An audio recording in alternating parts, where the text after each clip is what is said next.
Welcome, brave souls, to a night where shadows breathe. We're delighted you've joined us in this realm of horror. The silence around you, carefully crafted to sharpen every whimper.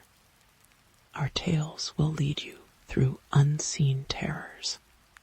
For extended nightmares, find us on Patreon. Now, let the dread settle in. Story 1. The storm arrived with the scent of wet stone and something older. It came howling down the coastal cliffs to rattle the windows of Blackwater House, where Martin Cole stood counting canned goods in the pantry. His flashlight beam trembled across dusty labels as the generator coughed its death rattle outside. Should have left when the radio went dead, he muttered. The words tasted bitter. He'd taken this caretaker job for the off-season, precisely because the abandoned hotel's solitude called to the raw, open wound of his divorce. 3 months alone with the Atlantic's tantrums and the creaking bones of a 19th century relic, a perfect coffin for a half-dead man. The first anomaly came at sunset, when the failing light painted the grand foyer in shades of jaundice. Martin paused while boarding up the last east-facing window. His breath fogged the air, despite the thermostat reading 72 F. From the moldering, velvet drapes came a sound like teeth being pulled slowly from gums. He turned. The dust motes hung frozen in slanting light, arranged in distinct spirals that made his optic nerves throb. When he blinked, they resumed their random dance. That night, the walls wept. Martin sat bolt upright in the caretaker's cot as the dripping sounds began. Not the familiar leak-by-leak orchestra of an old building in the rain, but a synchronized trickle from every wall simultaneously. His flashlight revealed dark streaks oozing between floral wallpaper seams. He touched a finger to the viscous fluid, cold and iridescent, like the film on long stagnant water. It smelled of opened graves and birthday cake. By dawn, the storm had stripped the cliffs raw. Martin found the first photograph in the flooded basement, floating face up in 6 inches of briny water, a daguerreotype from the hotel's 1882 opening. Sepia-toned guests arranged stiffly on the veranda. All their faces had been scratched out, except one woman in a high-collared dress. Her features blurred, as if she'd moved during the exposure. Her elongated hand gripped the shoulder of a child, whose head lolled at an impossible angle. The generator died completely on the 3rd day. Martin rationed flashlight batteries while documenting the phenomena for the owners. Cracked plaster forming fractal patterns behind his back. Cold spots that lingered like bruises. The increasingly vivid nightmares of drowning in the hotel's empty swimming pool, while something plucked at his tendons from below. he took to wearing a kitchen knife in his belt. Not that steel ever helped, he thought during his hourly perimeter checks. The Victorian elevator cage began appearing on different floors when his back was turned. Its scrolled iron gates breathing out whispers in a language that slithered between consonants. The third-floor hallway developed a new door overnight. Warped oak blackened as if by ancient fire. Through its keyhole came the sound of wet stones being stacked. On the morning he found the staircase, Martin understood this wasn't a haunting. Hauntings have rules. It materialized where the staff stairwell had been. A narrow spiral descent of greenish stone worn, concave by centuries of footfalls. The air wafting up reeked of low tide and burning hair. His flashlight beam dissolved 3 steps down, swallowed by a darkness thicker than absence. The walls here were wrong. Not wood or plaster, but something porous and faintly luminous. When he pressed a palm to the surface, it yielded like cartilage. The entire structure pulsed. No, Martin said aloud. The human word absurd in that throat of the world. He retreated to the hotel library, where rainwater dripped through the ceiling onto moldering first editions. The 1893 guest ledger fell open to July entries. Page after page of spidery script described ordinary holidays until the 16th, when every entry abruptly switched to the same phrase, repeated in varying degrees of frenzy. She walks the drowned halls. She walks the drowned halls. She walks the ink dissolved into spirals. Martin retched. That evening, the sea went quiet. No crash of waves, only the hotel's groans as it settled deeper into the cliffside. Martin huddled by the last working fireplace, feeding it splintered chair legs. Shadows danced mockingly across the oil, painting above the mantel. A stormy seascape, whose riling waves now held half-glimpsed shapes. Something about their angles made his molars ache. The cold came first, then the smell of birthday cake. She stood reflected in the blackened window panes. A tall figure in waterlogged Victorian morning dress, flesh the color of drowned things, where a face should have been hung a void that pulled at his sanity. Her hands were wrong. Too many joints, too many fingers, each ending in a hooked talon, blackened by tide pool rot. Martin didn't scream. The air had turned to syrup, his lungs filling with the taste of silt and forgotten things. She raised a distended arm.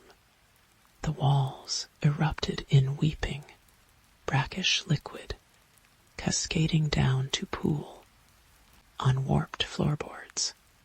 The puddles held reflections that weren't his own. 1,000 trapped faces screaming soundlessly as they dissolved. He ran, not toward the boarded front doors. He knew better now, but the service entrance. The hallway stretched. Ceiling beams groaned as the walls narrowed, bleeding that luminous pus. Behind him came the wet click of unhinging jaws. The storm cellar door appeared where no door had been. Martin wrenched it open.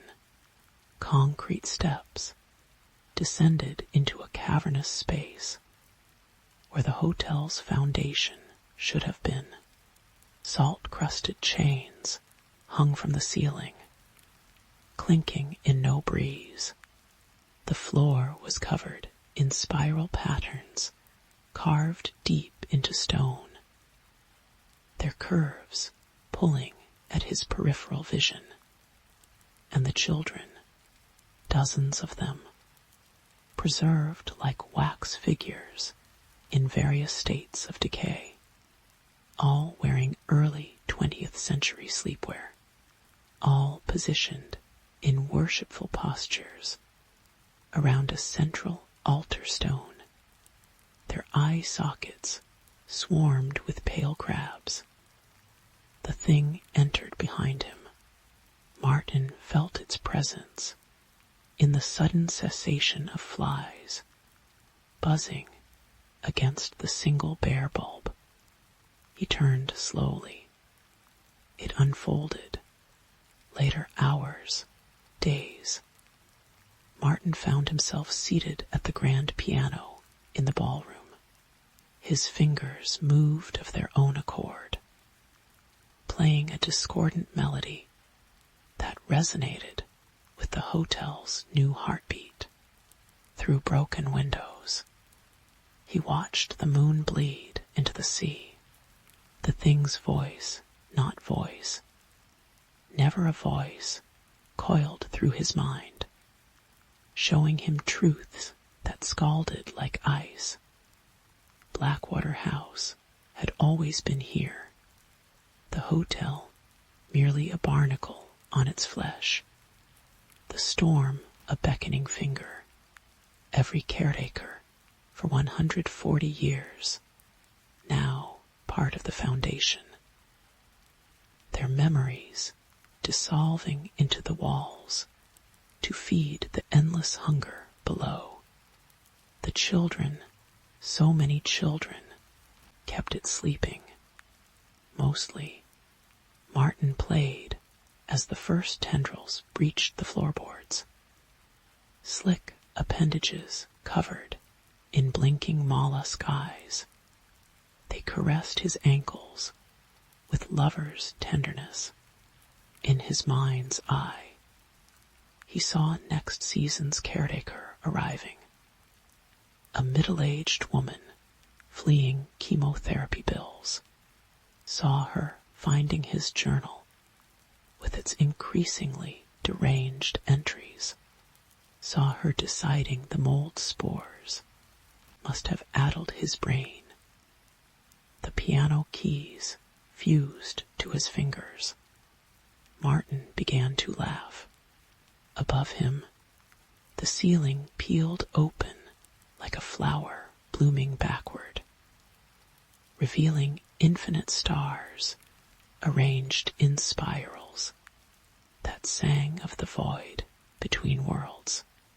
His laughter turned to screams as the tendrils pulled him gently downward into the warm dark and the birthday cake smell, and the countless others who'd ever wondered what lay beneath the house.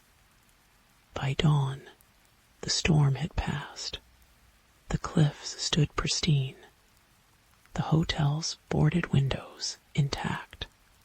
In the basement, salt water lapped at a new photograph added to the collection. A digital print showing a haggard man sitting at a piano, his face split by a scream too wide for human jaws. Behind him, the shadows congealed into something maternal and ravenous. The next caretaker arrives November 1st, She's already packed her raincoat. Story 2. The Stones knew her name before she arrived.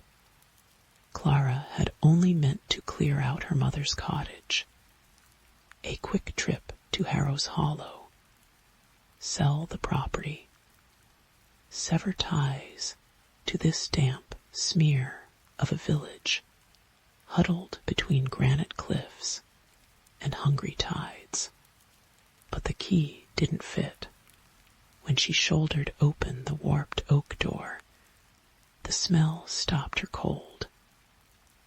Wet soil and rotting lilies, the cloying sweetness of a grave left open too long.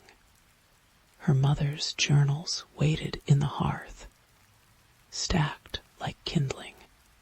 Page after page of frantic script described the gray ladies, hooded figures seen shuffling through moonlit fields, their hems black with bog water. They're not ghosts, one entry insisted, but older. The soil's memory. The hollow's teeth, Clara scoffed, until she found the box beneath floorboards. Inside lay 7 rusted coins, each stamped with a leering crescent moon, and a necklace of finger bones strung on gut. The villagers watched her. Old men mending nets turned their heads in unison as she passed the wharf. Children chanted skipping rhymes about 7 coins for 7 sins. The ladies come to peel your skin, Mrs. Buy-in from the greengrocer pressed a jar of rowan jelly into her hands, nails digging into Clara's wrist. You'll be wanting to leave before the new moon, dear. We don't open doors after dark here.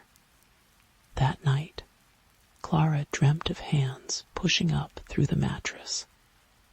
Slick, earth-clotted fingers tracing her spine.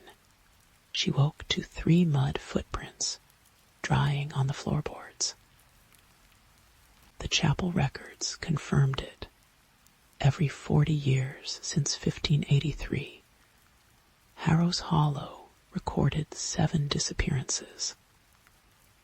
A child, a lover, an elder, and 4 strangers. The last entry, dated 1983, listed her grandmother's name. It's a nonsense tradition, said Jamie, her childhood friend turned reluctant historian. Sweating as they pored over ledgers in the church crypt, his flashlight flickered. Some old pagan appeasement ritual. They'd stash coins in the offering box to pay the ladies' toll. But after the Reformation, the church melted the coins down for communion plate. That's when the drowning started. The landslides. A cold draft snuffed the flashlight. In the dark, something clicked, wet stones grinding together. They're here because you're here, Jamie whispered. Your blood. They think you'll finish what your family. The ledger pages rustled, not from wind. Clara stopped sleeping. Shadows congealed in corners, breathing in slow, tidal rasps. Her mother's bone necklace grew warm against her skin, throbbing like a second pulse. She tried to flee on the morning tide, but her car wouldn't start. Crows lined the road, heads cocked. Mrs. Buy-in found her at the cliff's edge. They'll take 7, one way or another. Your grandmother paid with her life. Your mother paid with her mind. You'll need to choose your currency. She pressed a coin into Clara's palm, the same crescent moon, edges sharp as teeth. Bury these where the old standing stones lie, and take someone who doesn't belong. The standing stones loomed in the salt marsh, half-sunken giants crusted with barnacles. Clara didn't believe, not until Jamie met her there at dusk, flashlight bobbing through mist. You shouldn't have come, she said. You texted me. She hadn't. The first coin sank into peat with a gurgling sigh. The second made the marsh water boil. By the sixth, Jamie was screaming, not at her, but at shapes swirling around them, taller than the stones, their hoods flapping like empty skin. Clara fumbled the seventh coin as the ground liquefied. Cold hands seized her ankles. Jamie's flashlight illuminated what rose from the bog. They wore faces like poorly remembered portraits, eyes too wide, mouths puckered where stitches held rotting flesh together. One had her grandmother's locket nestled in its ribcage. Another smelled of her mother's rosewater perfume. We gave 7, Clara choked, throwing the last coin. We paid. The tallest lady bent until lichen brushed Clara's cheek. Its voice was roots snapping, ice shearing off cliffs. 7 taken, 7 given. You are the bridge now. They left her there. Jamie's flashlight illuminating his boot caught in the mud. Just the boot. The villagers brought oatcakes and blackthorn whiskey. No one mentioned Jamie. Clara tried to show them the ledger, the coins, but the crypt had collapsed. The greengrocer sold rowan jelly again. Every night now, the bone necklace hums. Clara feels them watching from the marsh. Not just the ladies, but others. Her mother's wild eyes peer from between pine trees. Jamie's bloated face surfaces in her bathwater. This morning, she found 7 crescent coins in her mailbox. The new moon rises in 3 nights, and down in the harbor, a fishing boat just brought tourists. Story 4. Story 5. The walls began whispering 3 weeks after Clara moved into her grandmother's house. Not words exactly. More like the wet click of a tongue peeling itself from the roof of a mouth. She told herself it was the pipes. The same way the shadows that pooled too thickly in the corners were just the product of dim bulbs in old lamps, and the cold spots were drafts sneaking through century-old mortar. She'd come here to heal. Fresh air instead of hospital corridors. Creaking oak floors instead of her brother's pitying glances. The doctors had agreed. Change of scenery could stabilize her. They'd said, as if scenery could cauterize the cracks in her mind. Mother's schizophrenia had blossomed at 32. Clara turned 32 next month. The first tangible thing happened while she scrubbed curry stains from a thrifted plate. A single drop of crimson fell into the soap bubbles. Then another. She pressed fingers to her nostrils, expecting blood, but found them dry. When she looked down, the sink water swirled pink around her pruned hands. Old pipes, she announced to the empty kitchen. Voice swallowed by floral wallpaper. Rust. That night, scratching sounds woke her, not the skitter of mice, but something deliberate. Fingernails on plaster. Clara followed the noise to the hallway phone flashlight, trembling across framed photographs of dead relatives. The sound stopped at the door to the sealed-off West Wing. Grandmother's final letter had been specific. Never open it. A single word gleamed fresh in the dust coating the doorknob.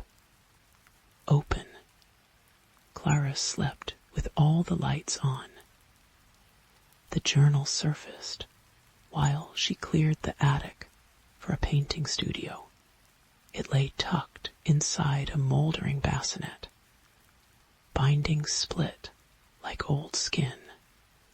Grandmother's tight script crawled across yellowed pages. June 14th, 1953, Doctor. Says the episodes are a moral failing, as if prayer could silence her night terrors. Last evening, I found her gnawing the nursery doorframe. Teeth cracked to bleeding stumps.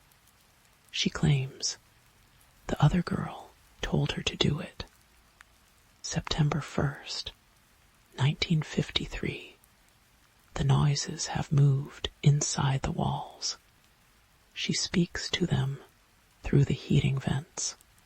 Today she asked when her sister can come out of the dark. I struck her. God forgive me. December 24th, 1953. It took the baby's face. My hands shake as I write this. It took her face, and now it's wearing her skin. The remaining pages were torn out. Clara stared at the bassinet's splintered wood, imagining infant gums grinding against it. A high, thin wail echoed through the heating vent at her feet. She told herself it was the tea kettle. Mirrors became unreliable. Clara would glimpse movement. A pale smudge darting behind her reflection, only to spin around and find empty air. Her reflection sometimes lingered a second too long. When she turned away, she covered every mirror with sheets, but the eyelet cotton breathed like living tissue, bulging occasionally as if pressed from behind. Her brother Marcus visited on a rain-lashed Tuesday. You look worse than when you left, he said, stomping mud onto the welcome mat. Still off your meds. The pills made me sleep 16 hours a day. Mom slept too, remember. He pretended to examine a water stain on the ceiling before she clawed her own. Don't. They ate tomato soup in strained silence. Marcus froze with his spoon halfway to his mouth. Why is there a handprint on your window? The glass behind Clara's head bore 5 smudged streaks, too small to be an adult's. The storm had washed the rest of the pain clean. Clara didn't turn around. Kids playing pranks. After he left, she scrubbed the print until her sponge frayed. Through the streaks, she saw a girl standing by the property line, skeletal, hair matted, wearing a communion dress crusted with grave soil. Clara blinked. The girl vanished. A single dandelion withered where she'd stood. The west wing door stood ajar. Clara didn't remember unlocking it. The smell hit her first, rotting lilies and spoiled meat. Her flashlight revealed a child's bedroom, frozen in time. Dolls with yarn hair moldered on a canopy bed. A tiny desk displayed crayon drawings. Stick figures trapped in a burning house, over and over. The closet door hung crookedly. Inside, the back panel had been shredded, not by tools, by fingernails. Splinters formed a ragged tunnel into the wall cavity. Clara crouched, the beam of her light shaking as it illuminated words carved into the closet's inner walls. Let me out, let me out, let me out. She's lying about the baby. I'm the real one. Something scraped inside the walls. Close. Clara dropped the flashlight. It rolled into the tunnel, casting a hellish glow on what lay within. A nest of rat bones and clotted hair, and photographs, dozens taped to the insulation, all of the same dark-haired girl. Birthday parties, Christmas mornings, a tiny coffin. In every photo, the girl's face was scratched out. The flashlight died. Clara screamed as cold fingers brushed her ankle. Marcus stopped answering her calls. Clara triple-checked window locks each night, yet woke to find them open, curtains fluttering in breathless air. Her own hands reeked of soil.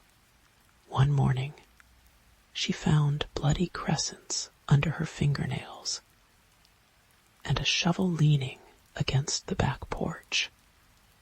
The heating vents began whispering her name, not the hissing approximation she'd heard before, but her brother's voice, slurry and wet. Clara. You left me in the dag. She found his car keys in the garden. Teeth marks in the plastic fob. The walls started bleeding. Not blood. Something thicker, sweet-rotten, oozing from hairline cracks. When Clara touched it, the substance squirmed against her skin. She scrubbed until her hands bled, but the stains expanded daily, mapping the house like cancerous veins. The thing wearing Marcus' face came at twilight. It moved wrong, joints popping like kindling, lips stretched too wide around his teeth. You shouldn't be here. It rasped through a mouthful of earth. She's hungry. Clara swung the fireplace poker. It laughed with Marcus' laugh as the iron passed through its chest. Sister's got your tongue. It crooned, dissolving into shadows. But she'll give it back when she's done feasting. That night, Clara finally opened grandmother's last letter. If you're reading this, the house has chosen you. Forgive me. We tried to bury her with the stillborn twin, but she crawled back. She needs a sister's flesh to stay whole. Your mother almost gave in. That's why we had to. The rest was illegible, but Clara understood. The bassinet, the scratched-out photos, the thing in the walls that wasn't a hallucination. It was family. The mirrors broke at midnight. Shards crawled across floors like liquid, reforming into a funhouse corridor. Clara ran past reflections of the real girl, peeling off faces like latex masks.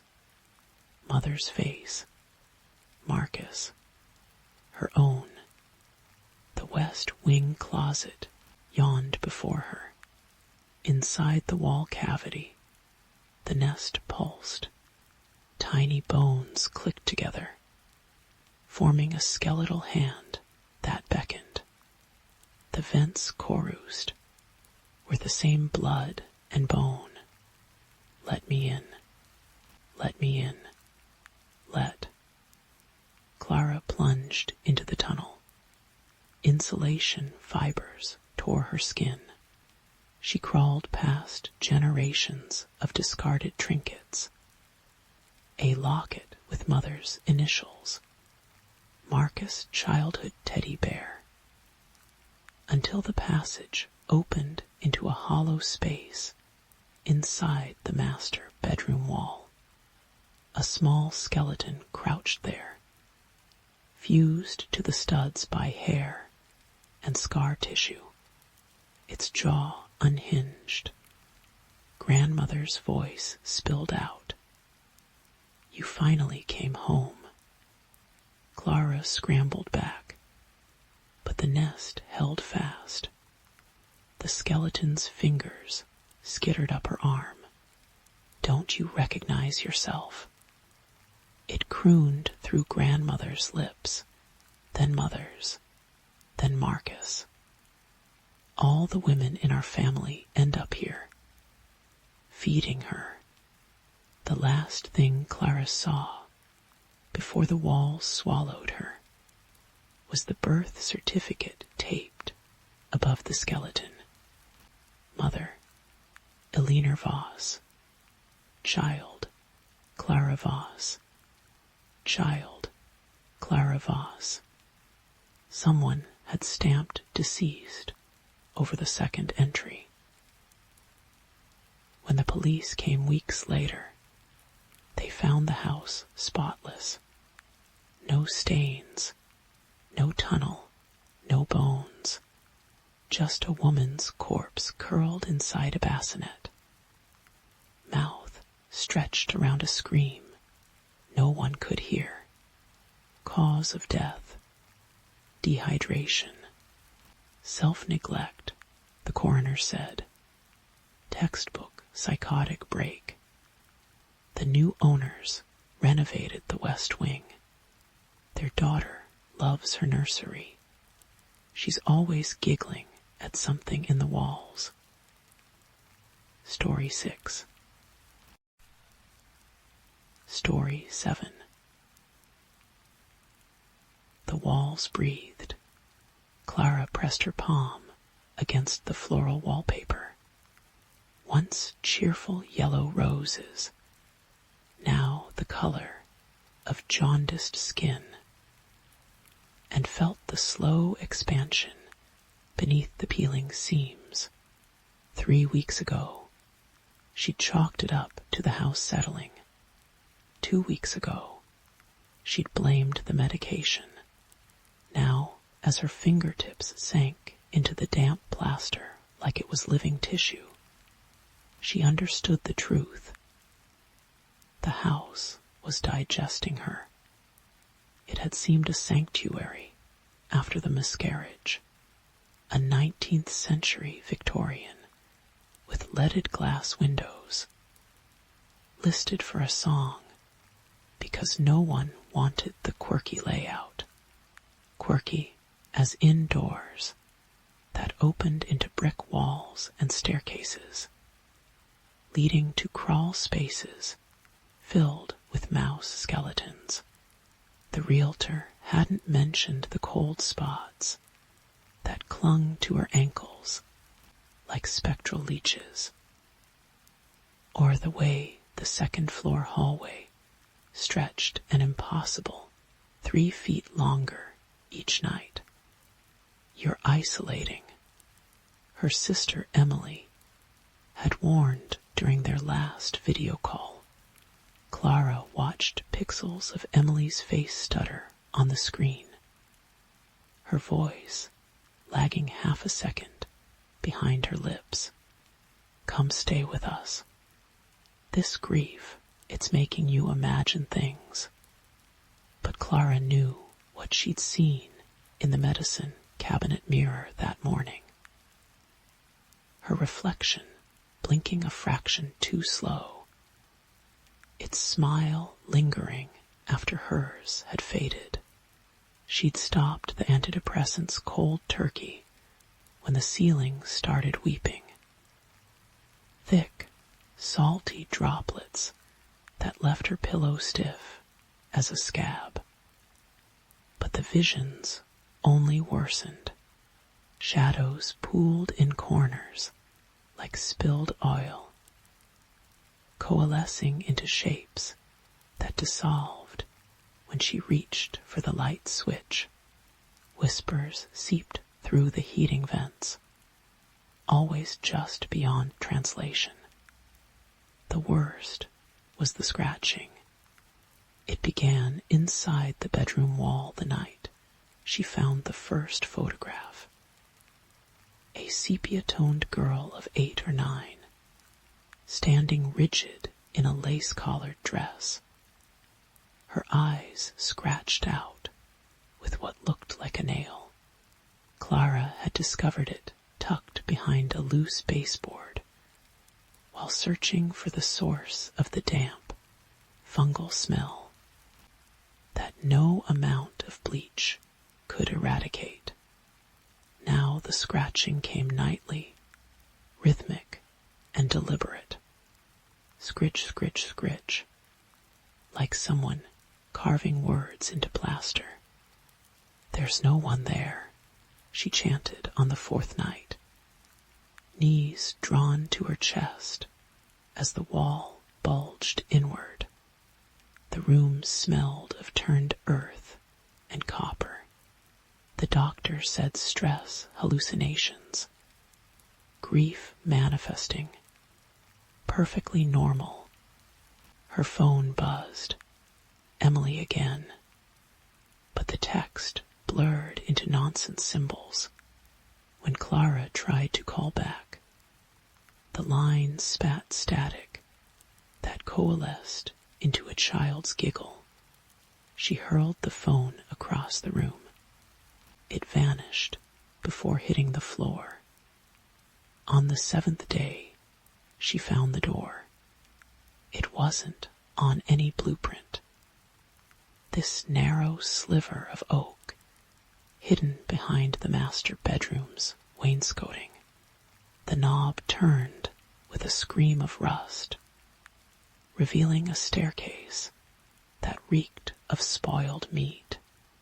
13 steps descended into a basement that shouldn't exist.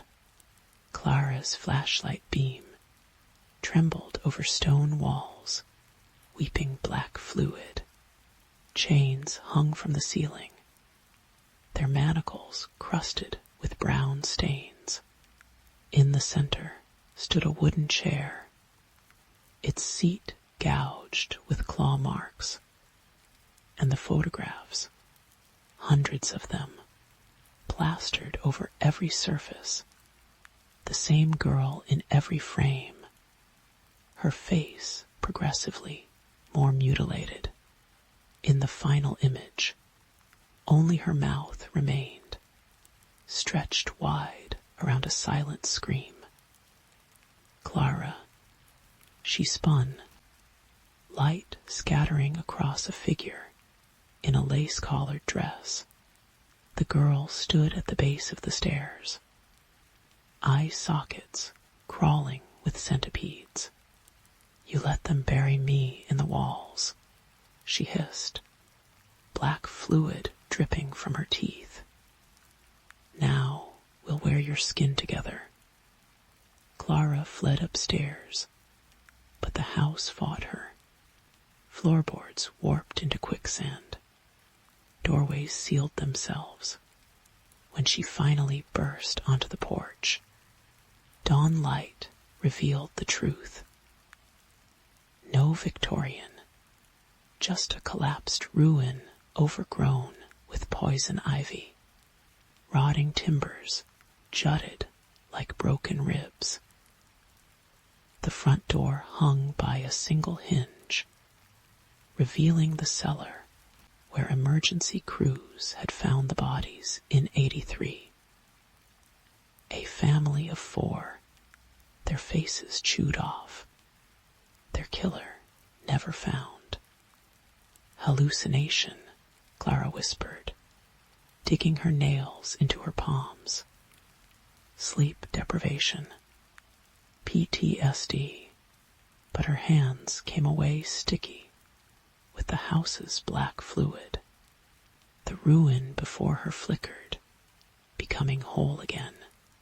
Through the parlor window, she saw herself sitting at a vanity, brushing hair that fell out in clumps. The reflection turned and smiled with too many teeth. The walls are singing now. Clara feels them vibrating against her back as she huddles in the disappearing bathroom. Her legs have fused with the floorboards. Or perhaps the house has grown roots through her veins. The mirror shows the girl standing behind her, their faces merging like wax.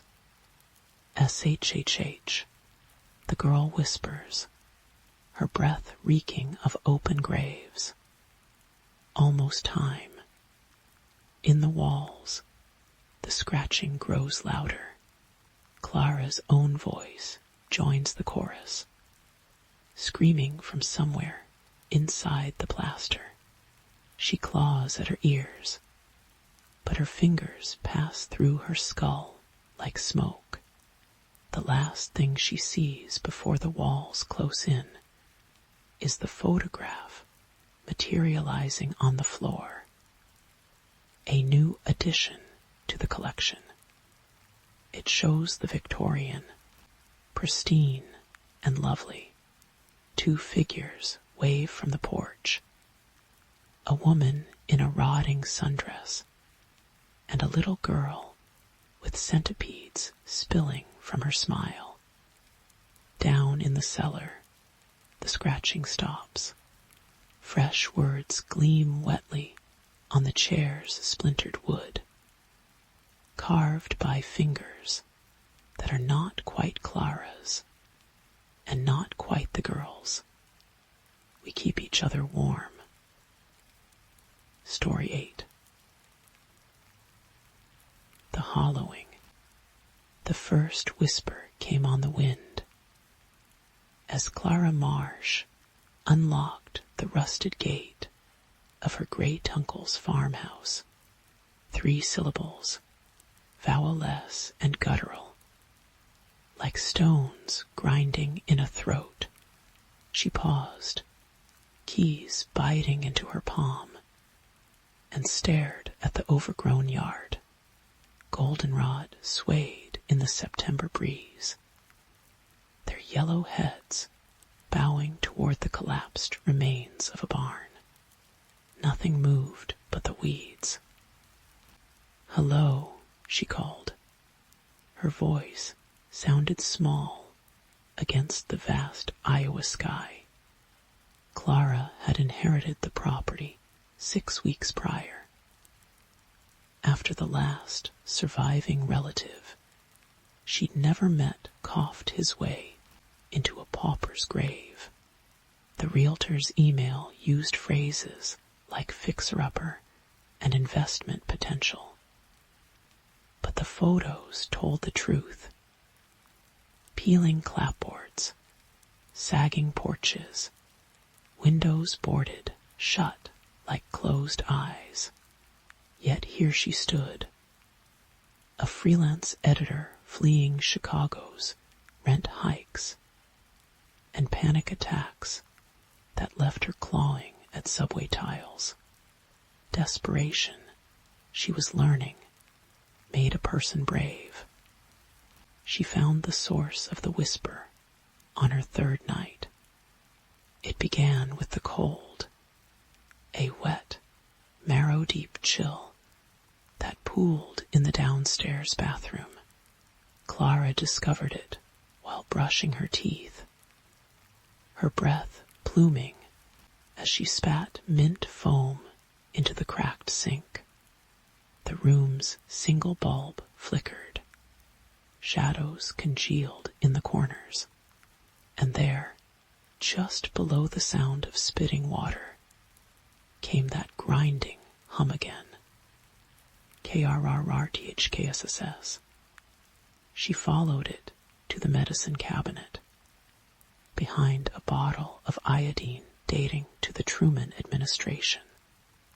Something glistened. Clara reached in, her fingers brushing sticky threads that clung like spider silk. When she pulled, the entire back panel of the cabinet came away with a wet pop. A tunnel yawned behind it. Not brick or wood, but something organic, ribbed and glistening.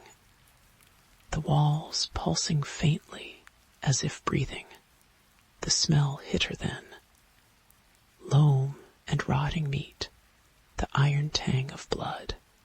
From the darkness came a sound like 100 teeth clicking together. Clara slammed the panel shut. She slept that night with every light blazing. The farmhouse had been built in 1887 by her great-great-grandfather, Ezekiel Marsh. Clara learned this from the county archives, where brittle newspapers chronicled the family's decline. Ezekiel's wife vanished in 89. 2 sons followed Walter, 14. Swallowed by the prairie during a blizzard, Henry, 23. Found hanging from an elm with his eyes gouged out. By 1911, only the youngest daughter remained, though the census listed her occupation as invalid and her condition as hysteric. They called it a curse, said Mrs. Driscoll, the octogenarian librarian. Her cataract-clouded eyes held a peculiar gleam. Your Uncle Elias, last one before you. He boarded up the house in 78, said the walls were hungry. Clara laughed too loudly. Rotted timbers, more like. But that night, as she scraped wallpaper from the upstairs bedroom, she found the writing. It started as a stain. Black mold blooming between the plaster slats. Clara tore away chrysanthemum print paper to reveal symbols carved deep into the walls. Not words, but shapes. Spirals that hurt to look at. Angles that defied geometry. A looping sigil that made her gums ache. She traced one with her finger, and the floor rippled. Solid oak planks turned liquid under her feet. Clara stumbled back as something vast and formless pressed against the underside of the boards, bulging upward in a mockery of flesh. The smell of opened graves filled the room. A high, keening wail vibrated in her molars. When she blinked, the floor was still. The dreams began in earnest after that. Clara would wake gasping, her sheets damp with sweat, the taste of soil thick on her tongue. In each vision, she stood in a field under a black sky, pierced by impossible stars. The corn around her rustled, though no wind blew. Something moved between the stalks, something low to the ground, its many limbs skittering like a spider's. It circled closer each night, until she could see the wet gleam of its segmented body, the cluster of milky eyes that covered its face like a grotesque bouquet. "You're here," it hissed through needle teeth, "because you're family." On the 7th night, it touched her. Elias Marsh's journal surfaced in the root cellar. A leather-bound thing warped by decades of damp. Clara almost missed it, wedged as it was between jars of preserves gone to black sludge. The entries started cheerful, planted potatoes today. Rain coming in from the west, before curdling into madness. October 12, 1976. Found Pa's old tools behind the icebox. The pickaxe head is pitted, like something's been gnawing the metal. Heard Ma singing in the kitchen. Ma's been dead since 63. November 1, 1977. It wants a door. Can't let it make a door. November 29, 1977. Cut my hands boarding up the windows. The blood, it licked the blood. Fed it. The final entry, dated December 24, 1977, consisted of a single sentence scrawled in what looked like charcoal. IT sleeps in the walls. Clara read it by flashlight, her back against the root cellar's earthen wall. That's when she noticed the roots themselves, fat and pallid, veining the ceiling. They throbbed. The thing in the house stopped hiding after that. It manifested in peripheral glimpses. A too long shadow stretching across the hallway. A handprint blooming in mold on the fridge. Clara's morning coffee reflected a hunched figure standing behind her chair. When she spun around, the room stood empty, but the temperature dropped 20 degrees, and her breath hung frozen in the air. Worst were the whispers. They followed her from room to room, just loud enough to drown out her thoughts. Blood is the key. We've been waiting. So hungry. She tried to leave on October 15th, packed her Subaru at dawn, hands shaking too badly to fasten the roof rack. The engine wouldn't turn over. When she popped the hood, the battery terminals were caked in a fibrous black substance that squirmed when touched. "Please," she begged the empty yard. I just want to go home. From the farmhouse came a sound like laughter. The door appeared on Halloween. Clara woke to find it occupying the north wall of the living room. A jagged aperture, oozing strands of viscous shadow, the air around it warped, as if reality itself were fraying.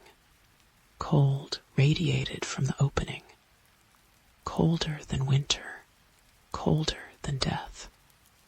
And the smell, oh God, the smell putrid and sweet, like flowers left to rot in a sealed coffin. Something shuffled in the darkness beyond the door. Clara backed toward the kitchen, her socks slipping on warped floorboards. The thing in the doorway crooned, a sound that bypassed her ears to vibrate directly in her skull. Her vision doubled. She saw two realities superimposed, the decaying farmhouse and a vast, lightless plain where leviathan shapes moved in the distance. "You're one of us," hissed the thing, its voice the sum of all her dead relatives' whispers. "The house chose you. Fed on their fear, their pain, your fear is richer. Ripe." She understood, then, why Elias boarded the windows. Understood the claw marks inside the bedroom walls. Understood that the Marsh family hadn't been cursed. They'd been livestock. The thing lunged. Clara wakes sometimes. At least, she thinks she does. The darkness here is absolute. But she feels the roots threaded through her flesh, the mycelial tendrils pumping her veins, full of sweet, numbing poison. She can't move, can't scream. The thing, the hollowing, it calls itself, shows her things in the blackness. Great Uncle Elias twitching on his fungal beer. Grandmother Esther weeping black tears. 100 marshes before them, dissolving into the house's hungry bones. Don't fret. It coos as her memories unravel. You'll live forever here. In the walls. Outside, the farmhouse stands waiting. The realtor's sign creaks in the wind, freshly painted. For sale, it reads. Motivated seller. Story 9. The trees pressed closer each night. A leaner bishop noticed it first in the way the morning light fractured through the pines. Splintered, jaundiced, as though the air itself had curdled. She'd rented the Vermont cabin on a poet's whim. Desperate to outrun the static in her head after her divorce. A month alone, she told herself to write, to breathe, to remember how silence sounds. The listing had mentioned seclusion. It hadn't mentioned the teeth. Day 1.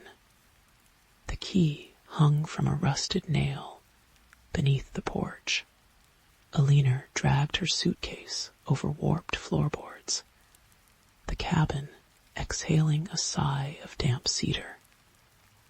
And something sharper beneath. A tang like wet iron.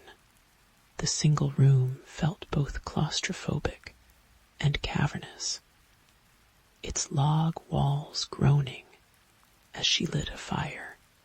She chalked it up to settling timber. though the sound prickled the fine hairs on her neck. That night, she dreamed of roots.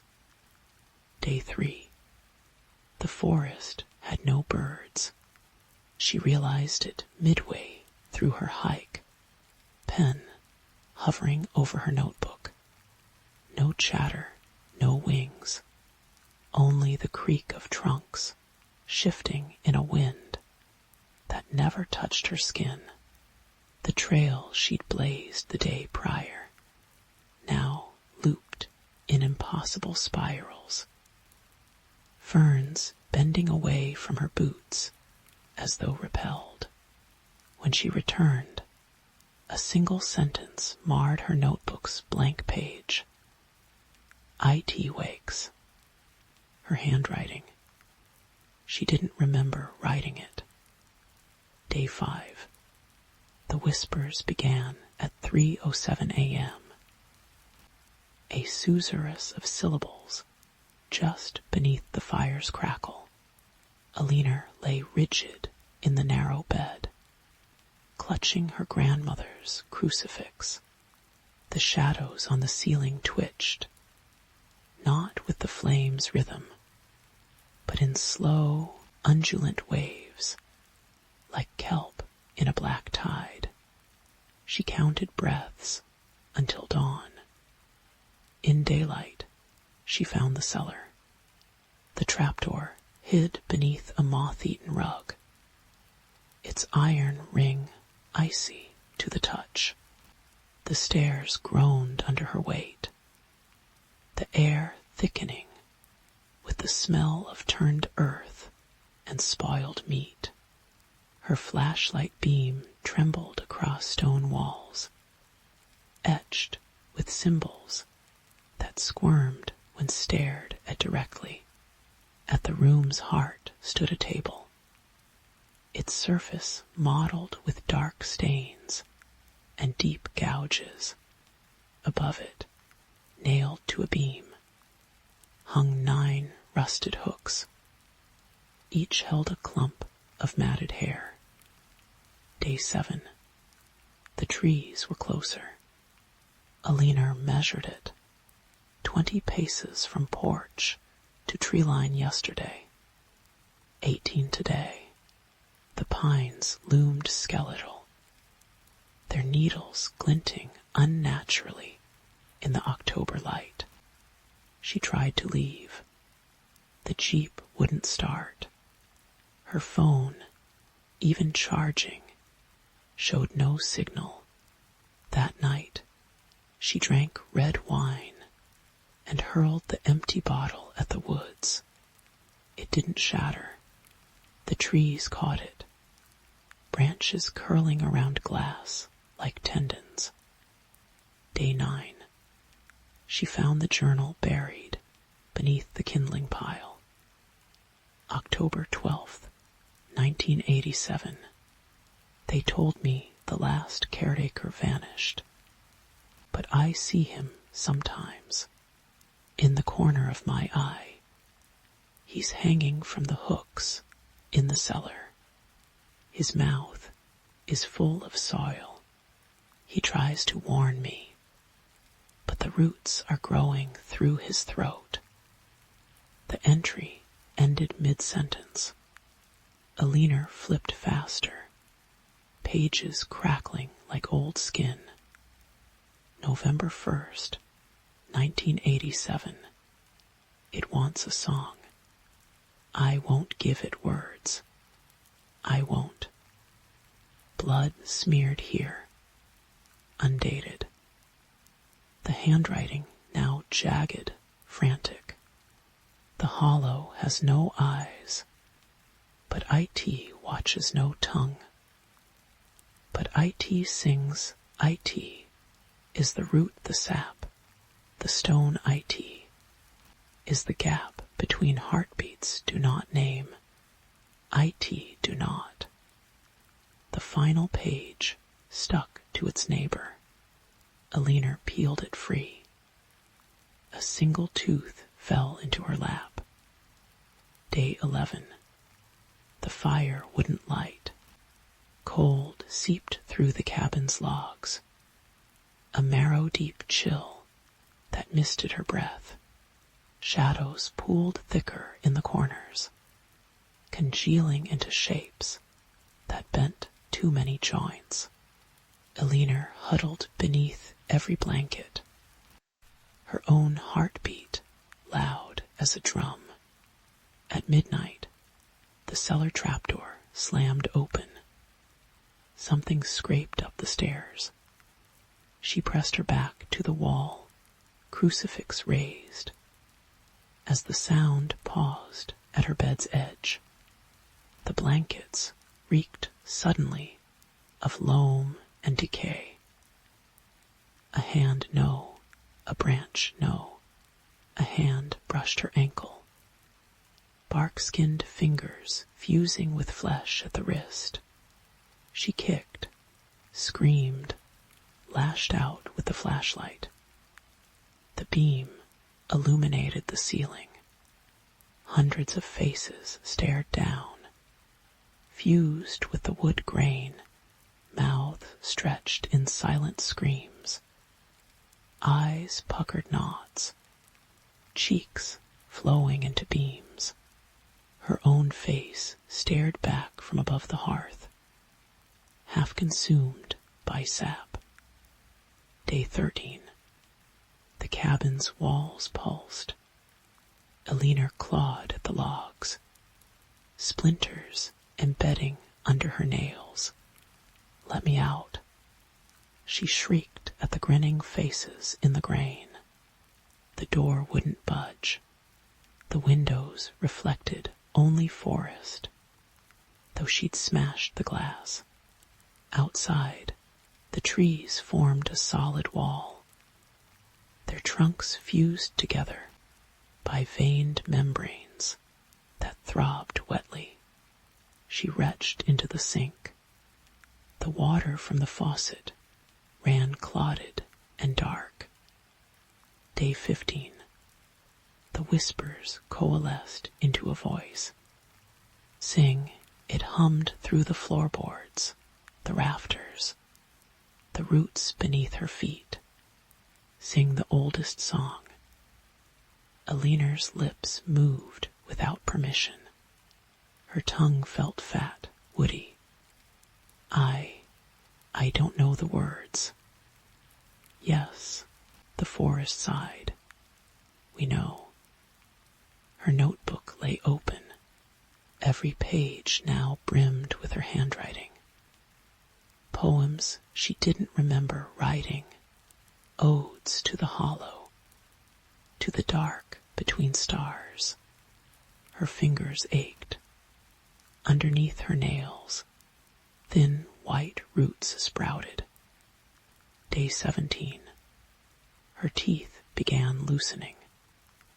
The first fell out as she spat blood into the sink. It wriggled in her palm, enamel softening to pulp, and sprouted a single white shoot. She dropped it with a gasp. It burrowed through the floorboards, questing.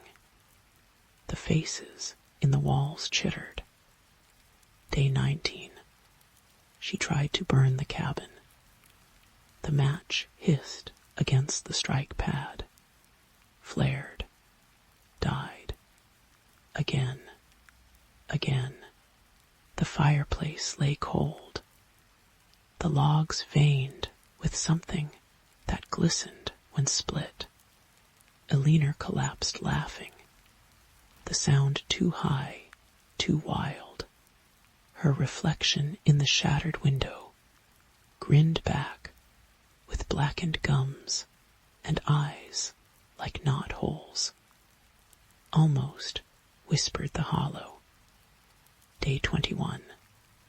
The door opened at dusk. Eleanor stumbled onto the porch, barefoot. Her hair laced with twigs. The trees had retreated, forming a path choked with brambles. She ran, thorns tearing her cheeks, the forest's breath hot on her neck. Moonlight bled through the canopy, painting the trail bone white. She didn't look back at the clicking, creaking weight pursuing her, the sound of roots through soil, of 1,000 wooden joints bending. The road appeared suddenly, gravel gleaming under a street lamp. Eleanor sobbed, scrambling toward the glow. A truck idled there, driver's window rolled down. "Need a ride?" the man asked, his voice syrup-thick. She froze. Pine resin oozed from his eyelids. Epilogue. The realtor pauses at the cabin's door, squinting at her clipboard. Built in 1892, fully renovated. Quiet. Perfect for artists. The young man nods, already unloading his typewriter. Exactly what I need. Peace to write my novel. Overhead, the pines shiver, though the air is still. In the cellar, 9 hooks wait. 1 drips. Story 10. The ice wept. Dr. Lena Voss noted the phenomenon in her field journal at 3:17 m local time. Her breath crystallizing against the headlamp's beam. The melt patterns defied every Antarctic survival manual she'd memorized during the 6-month voyage from Cape Town. Frost should have been reclaiming Camp Karen's structures in the endless polar night, not retreating from their composite polymer walls like a lover spurned. Another hot spring? Asked Lisato, their biologist, his parka hood frosted with frozen breath. He crouched to examine a tendril of meltwater snaking between his boots. That makes 17 this week. Lena followed the water's path with her light. The stream originated from the newly exposed section of ice sheet, 200 meters west of camp, where their ground-penetrating radar had revealed the anomaly 3 weeks prior, a perfect rectangle buried at 1812 meters depth, 3 kilometers long. Not geothermal. She unclipped her ice axe from her belt. The winds moan through the radio tower guy wires had taken on a keening quality since the drill team broke through to the structure yesterday. The thermal cam shows all heat signatures radiating outward from the dig site. Like the dam ice is trying to get away from something. Their footsteps crunched in syncopated rhythm as they approached the excavation. The aurora australis rippled overhead in toxic greens, casting faint shadows from the equipment trailers. Lena's parka rattled with the keys to the artifact containment unit. She'd signed the non-disclosure agreements, sat through the corporate briefings about potential paradigm-shifting discoveries. But nothing prepared her for the black stone. The excavation pit gaped like a surgical incision. Industrial LEDs illuminated the exposed section of wall, where the laser drill had fused ice and obsidian into glassy tears. Geometric patterns shimmered beneath the surface, their angles straining against retinal persistence. Lena's eyes watered, trying to focus on the carvings. "Third shift reported new growth," said Illy. His voice sounded muffled, though the wind had died. "Said the markings rearranged themselves when they took core samples." Lena traced a gloved finger along a protruding ridge. The stone felt wrong, not cold, but actively leaching warmth from her hand. "Tell me you didn't touch it." Illy's silence confirmed everything. She turned to see him, removing his right glove with trembling fingers. The skin beneath glistened with translucent blisters. Flesh distended into ridges, mirroring the wall's pattern. "It spoke to me," he whispered. Bloody tears welled in his eyes, freezing before they reached his jawline, in the fractures between the atoms. "It's so hungry, Lena." The first tremor hit as they dragged Illy toward medical. The ice sheet buckled, flinging them against a generator housing. Lena's headlamp shattered against the metal frame. In the sudden darkness, the wall began to hum. Not sound. Not quite. The vibration bypassed ears entirely. Rattling molars and vibrating tear ducts. Lena clutched her skull as the frequency found sympathetic resonance in her occipital bone. Purple afterimages bloomed behind her eyelids. Impossible geometries. Angles folding through dimensions the human eye couldn't parse. When consciousness returned, she found herself crawling toward the pit. The entire excavation team moved with her in a twitching procession. Corporate geologists clawed at their frozen face masks.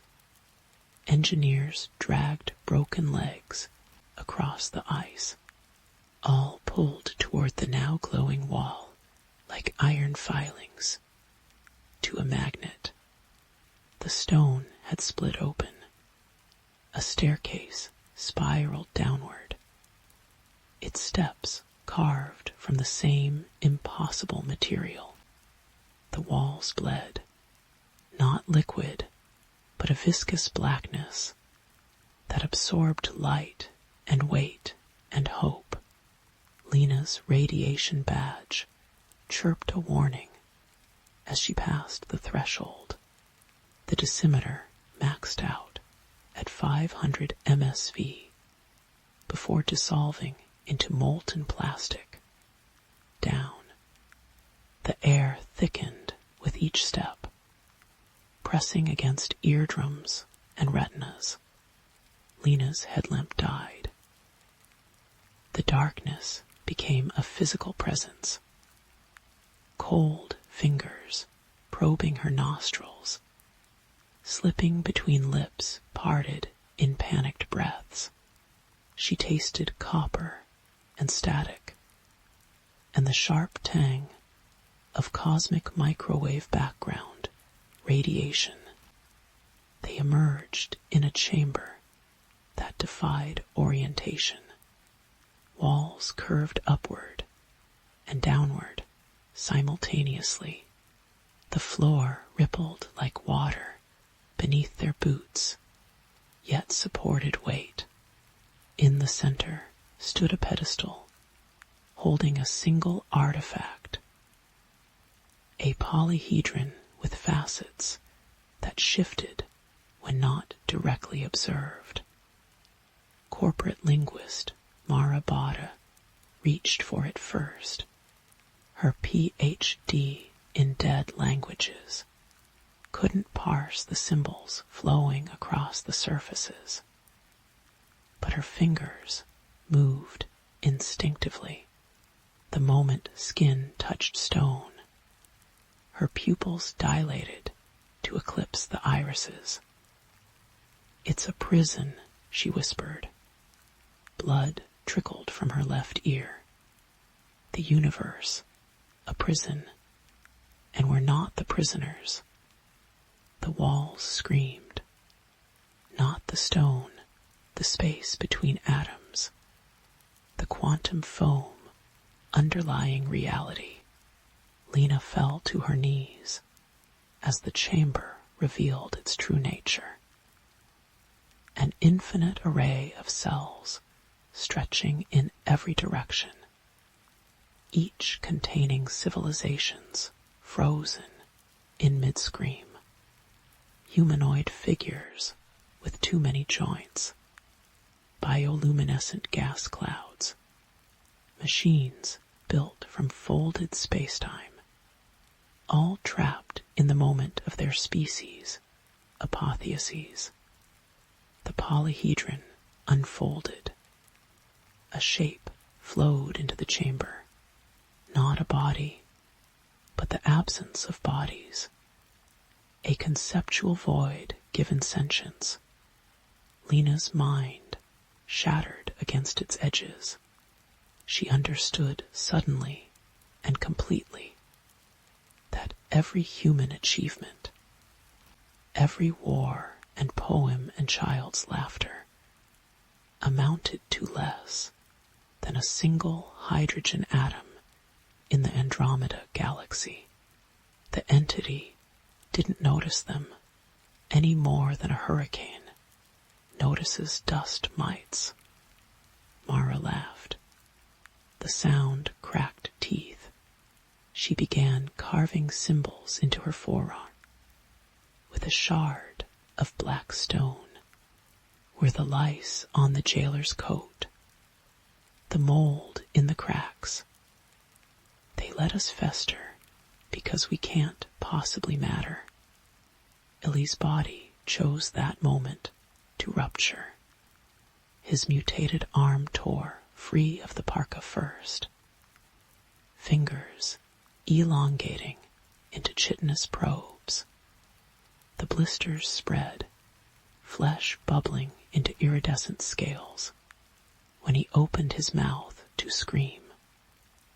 The sound emerged as a perfect sine wave that liquefied two technicians. Lena ran. The staircase had become a spiral through time. She passed her own frozen corpse multiple times. Future iterations with missing eyes and backward bent knees. The walls showed her Earth's future. Cities dissolving into gray goo. Oceans boiling into space. The sun collapsing into a black hole that sang nursery rhymes in the voice of her dead mother. Camp Karin burned when she emerged. The survivors moved like marionettes, repeating the same motions, packing equipment, burning documents, scrubbing flesh from bone, all while humming the same discordant tone. Only the communications trailer remained untouched. Lena staggered inside, fingers numb as she typed the emergency broadcast. Satellite uplink established. She transmitted every camera feed, every sensor reading, every drop of corrupted data. The world needed to know, needed to. Cold breath stirred her hair. Lena turned slowly. The entity stood behind her, not in the trailer, but through it. The walls peeled back across dimensions, revealing infinite eyes staring from infinite directions. It spoke without sound. We are not your enemies. We are not your salvation. We are the janitors, OF Entropy. Your species has trespassed in realms beyond your designation.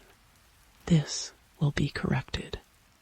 The last thing Lena saw before the seizure took her was the entire Antarctic ice sheet glowing with the same alien script as neurons fried and reality unraveled.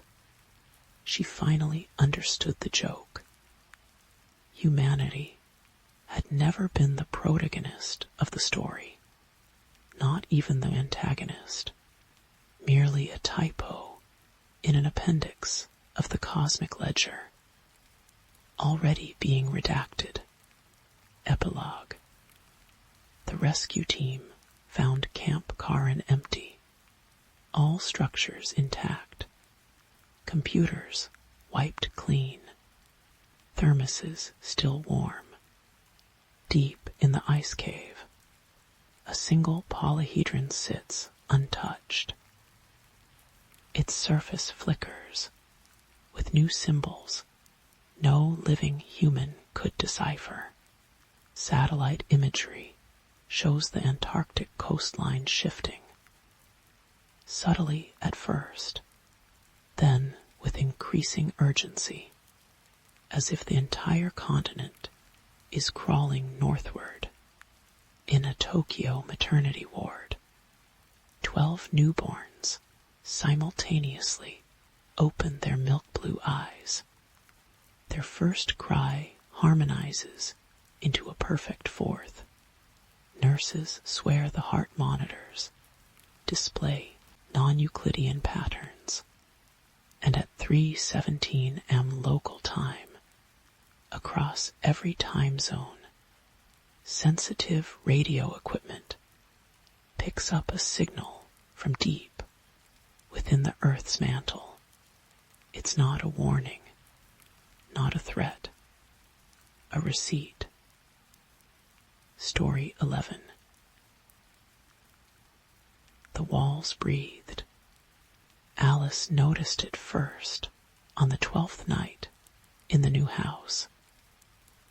A slow contraction of the floral wallpaper beneath the window seat where Lily used to play. She pressed her palm against the vines, felt the dry swallow of plaster pulling inward. The doctor had warned her about phantom sensations in the weeks after the accident. The way grief could short-circuit the nervous system. You're not sleeping enough, Mark murmured into his coffee that morning. Already halfway out the door to his new office downtown, the mind plays tricks. But the house kept changing. It started with the attic key. She'd locked it away in her jewelry box after the movers left. The cold iron teeth biting her palm as she slid it beneath strands of pearls she no longer wore. 3 days later, it lay on the kitchen counter beside a half-peeled banana, glistening with something viscous. When she reached for it, the key squirmed like a live thing before stilling.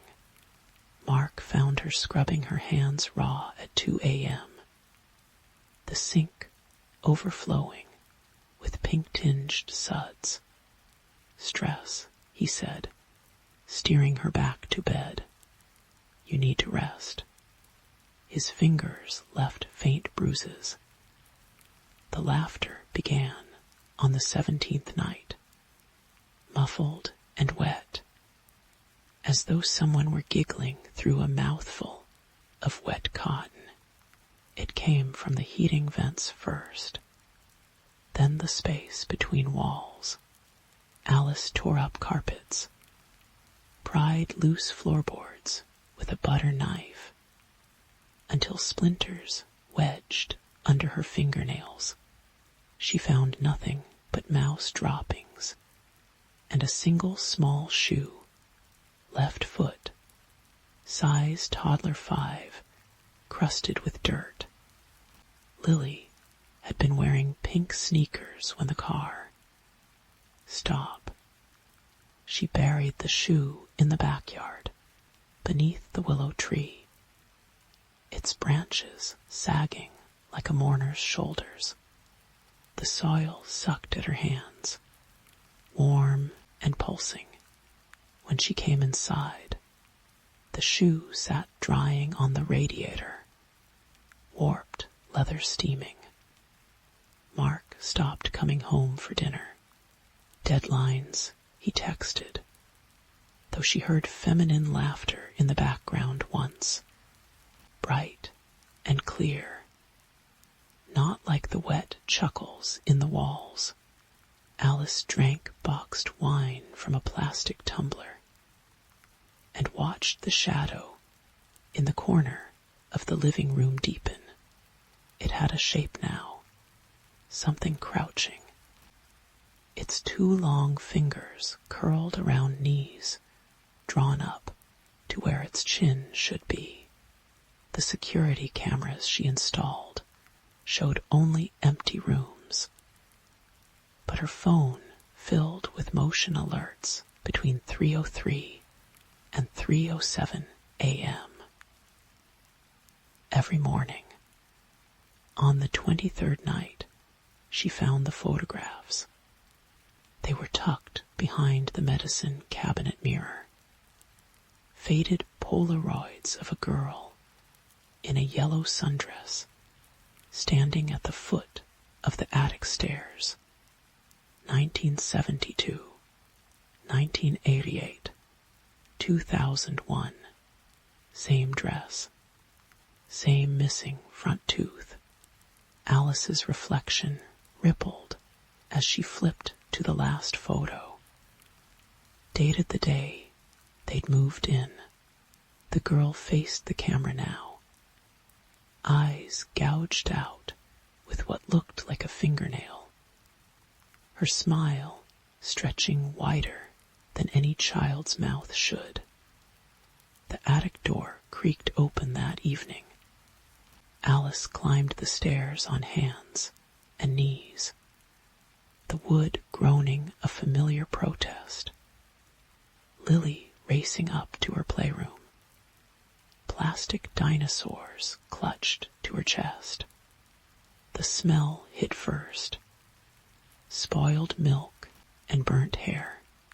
Her flashlight beam trembled across walls, covered in finger paintings, done in rusty brown. Stick figures, holding hands beneath a weeping sun. A black scribble with too many teeth. Mommy's sorry. The newest painting read in shaky, cursive near the eaves. Mommy didn't mean to let go. Her wine-addled brain supplied the memory suddenly, viciously. Lily's hand slipping from hers in the parking lot. The screech of brakes, the thud.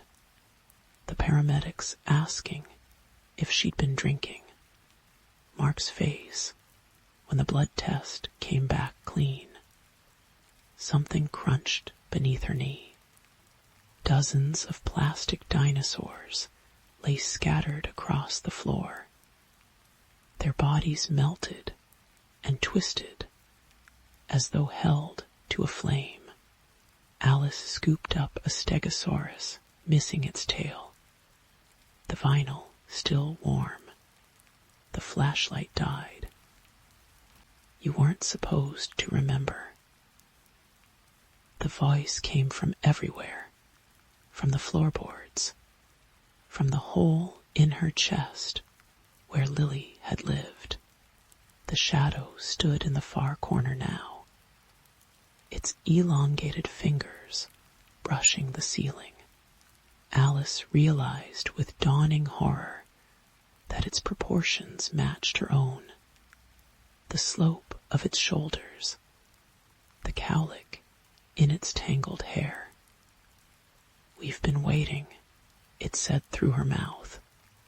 She fled downstairs to find Mark waiting, suit rumpled, holding a glass of water and 2 white pills. The doctor called. He said gently, "The drinking, the delusions, we need to get you help." His wedding band gleamed in the lamplight. But when she grabbed his hand, the skin beneath was blistered, smelling of charred meat. The commitment papers arrived the next morning. Alice burned them in the kitchen sink, watching flames lick at the stainless steel. The shadow watched too, its head cocked in perfect mimicry of Lily watching birthday candles. When the fire alarms screamed, it clapped its hands in silent delight. They came at dusk, Mark and a man with a tranquilizer gun. Alice hid in the attic, chewing through the last of a Xanax prescription. As footsteps thundered below, the keyhole darkened. "Open the door, Alice," Mark's voice, but wrong gurgling, like his lungs were full of motor oil. She pressed her back against the melted toys. The shadow crouched beside her, its breath reeking of overturned graves. Through the floorboards, she heard Mrs. Wilkins from across the street telling the paramedics about the previous owners. Such a tragedy. That mother who drowned her girl in the tub said the house made her do it. The doorknob rattled. "They'll put you in the quiet place," the shadow whispered, stroking her hair with fingers that passed through her skull like smoke. "The place where I can't follow." Alice reached for the key around her neck.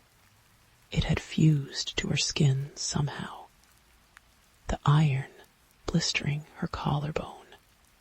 Outside, wood splintered.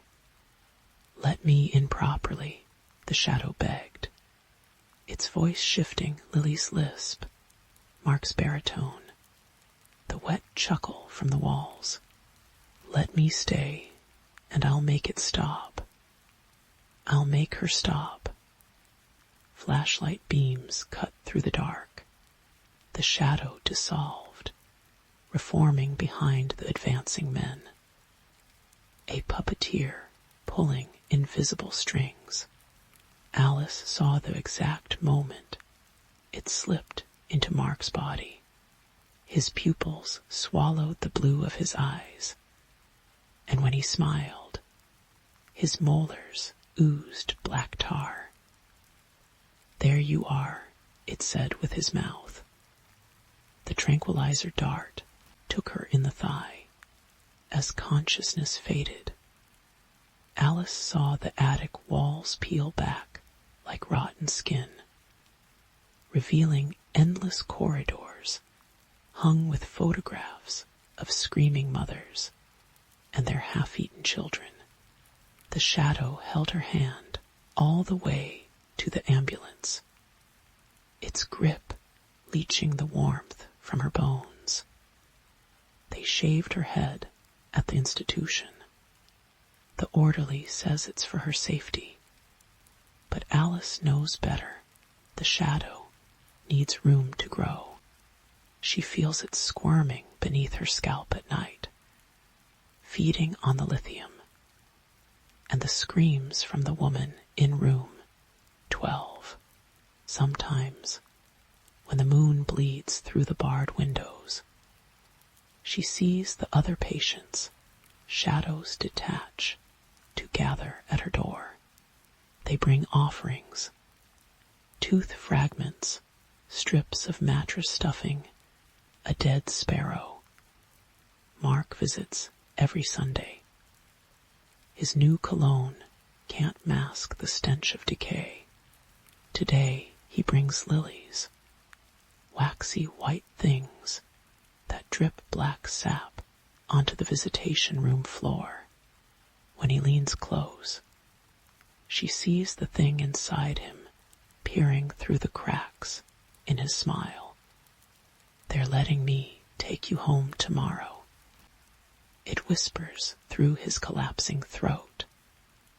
Alice nods, fingering the key-shaped scar on her chest. The shadow purrs in her marrow, patient and vast. She's learned how to open doors without hands.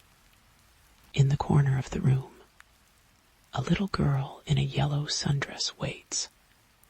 Her empty eye sockets fixed on the exit, signs flickering glow. Almost time, Alice thinks. The walls here breathe too. Story 12. The walls breathed. Clara first noticed it 3 days after moving into her mother's house.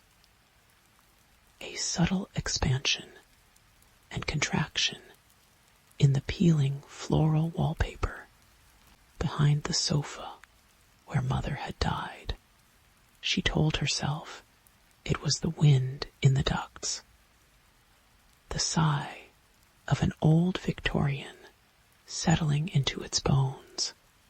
But by Sunday evening, the breathing had spread to the crown molding, rippling along the ceiling like the ribs of some enormous lung. It's the medication, Dr. Voss said during their Zoom session. His pixelated face frozen mid-blink, adjusting to new antidepressants, can cause mild visual disturbances. His cursor circled jerkily around the prescription. Refill he'd emailed. Clara didn't mention the other things. The way her late mother's collection of porcelain dolls turned their heads to track her across the parlor when she wasn't looking. The wet clicking sounds in the walls that syncopated with the house's respiration. The watch. Always the watch. Mother's silver pocket watch sat on the mantel. Its cracked enamel face perpetually frozen at 2:17. The exact time the coroner estimated she'd swallowed 47 Ambien with a chaser of Merlot. Clara had found it clenched in her mother's rigor mortised fist. The chain digging purple trenches into her swollen wrist. The police needed bolt cutters to remove it. Now it ticked. Not the measured tick-tock of functioning clockwork, but a wet, organic sound like a tongue probing a rotten tooth. Clara would wake drenched in sweat to its arrhythmic clicking, certain the noise came from inside her skull. During the day, its hands remained stubbornly fixed at 2:17, but at night, last Tuesday, she'd caught it at 3:06 am. The watch face had bloomed with hairline fractures, the numbers bleeding tarnished silver. When she'd reached to steady it, the minute hand twitched toward her finger like a spider's leg. "You're not sleeping," said Elliot when he came by with groceries. Her husband's new cologne, something with sandalwood, clashed with the house's mildew scent. "Let me take you home." This place is a mausoleum. Clara watched his lips move, distracted by the black threads squirming in his pupils. They'd looked like normal hazel eyes at their courthouse wedding 6 months ago. She was certain of it. I need to finish sorting her things, she said, picking at the raw skin around her thumbnail. A bead of blood welled up, glistening like the watch's fractured numerals. The estate sails next week. Elliot's hand felt cold when he squeezed hers. Too cold. You've said that for 3 weeks. That night, Clara found the first letter wedged behind the medicine cabinet mirror. The paper smelled of Chanel No. 5 and benzodiazepines. Mother's shaky cursive slanting like a noose's rope. They told me it was grief after your father died. The insomnia, the whispers. But I know what you'll see now, darling. It wants a new pair of eyes. The mirror cracked as she stumbled back, her reflection splintering into a dozen screaming mouths. The paranoia began in earnest after that. Clara started wearing Mother's silk bathrobe, the sleeves stained with what might have been old wine or blood. She lined every doorway with salt from the 10 boxes in the pantry. Why had Mother stocked so much salt? The dolls watched her build these fragile barriers, their glass eyes gleaming with something like hunger. Doctor. Voss prescribed antipsychotics. Elliot stopped coming by. On the morning of the estate sale, Clara discovered the basement. The watch had led her there, its ticking rising to a feverish rattle. She'd followed the sound past boxes of moth-eaten furs and her childhood ballet recital costumes, down steps that groaned like dying animals. The single bare bulb revealed walls papered in overlapping clock faces, hundreds of them, all frozen at 2:17. In the center of the concrete floor sat a chair with leather restraints, its arms scored with crescent-shaped gouges. A film reel projector stood in the corner. Clara's hands shook as she threaded the brittle celluloid. The film showed Mother at 30, her face unlined, but eyes already haunted. She spoke directly to the camera, voice warped by decades of decay. Dr. Feldman says it's survivor's guilt. That's why I keep seeing Henry after the accident. But he's real, Clara. Your father's here right now, standing behind you. Can't you? The image dissolved into static. When it cleared, a figure loomed over Mother's chair. A elongated shadow with too many joints in its fingers. It pressed a hand to her temple. Mother's scream synced perfectly with the projector's whine. The next clip showed Mother at 50, strapped to the basement chair. The shadow thing crouched behind her, its face a shifting void that hurt to look at. As Clara watched, it began peeling Mother's skin back in translucent layers, each strip dissolving into smoke. that the creature inhaled through needle teeth. Mother's head lolled toward the camera, her smile beatific. "You'll understand when it's your turn," she slurred, pupils dilated to black pools. "It needs to feed." The film ended with a close-up of the pocket watch, its hands spinning backward. Clara realized two things simultaneously. The estate sale had been today, and the house was silent. No ticking, no breathing walls, just the creak of floorboards overhead. She found the estate sale guests in the parlor. Mrs. Henderson from the Historical Society lay sprawled on the Persian rug, her bifocals shattered. Mr.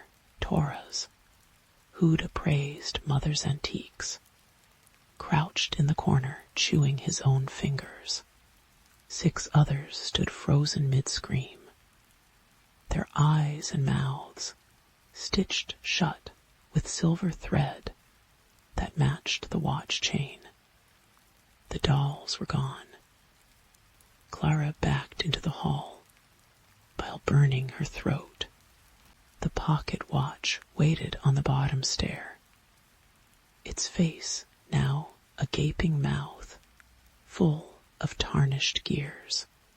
She understood with sudden, icy clarity. The watch wasn't a timepiece. It was a cage, and she'd let something out. The walls began to bleed, not metaphorically. Thick crimson streams seeped from the ceiling, pooling around the frozen guests. Clara slipped in the viscid fluid, cracking her head against the newel post. When her vision cleared, Elliot stood over her. Except it wasn't Elliot. His face rippled like water, features rearranging into a mockery of her husband's smile.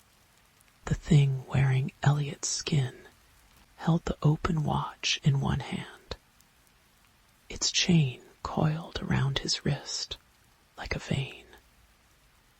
"Don't look so surprised," it said with Elliot's voice. Shadows writhed in its throat. "You invited me in weeks ago." All those lonely nights whispering to your dead mother's trinkets. Clara scrambled backward, salt crunching under her palms. The thing laughed, a wet, clicking sound she'd heard in her dreams. "Salt only works if you believe," it said, stepping over the line. "And you stopped believing in anything but me the moment you saw the walls move." The last thing Clara saw before the pocket watch closed around her face was the creature's true form, an infinite regression of teeth and eyes and ticking things. It didn't hurt exactly. It felt like cold silver against her optic nerves, like gears replacing synapses. When the paramedics found her, Clara was sitting calmly in the basement chair. The estate sale guests wandered the upstairs halls, blissfully unaware of the silver threads behind their eyes. Another psychotic break, Dr. Voss told the police, nodding at the empty antipsychotic bottles. Textbook fully adieu with her late mother. They missed the pocket watch in her clenched fist, its hands now pointed at 2:18. That night, the walls began breathing again. Clara smiled, her new silver fillings gleaming in the dark. the watches ticking, synchronized perfectly with her pulse, as she waited for the next visitor, the next meal. Some cages, she understood now, are inherited.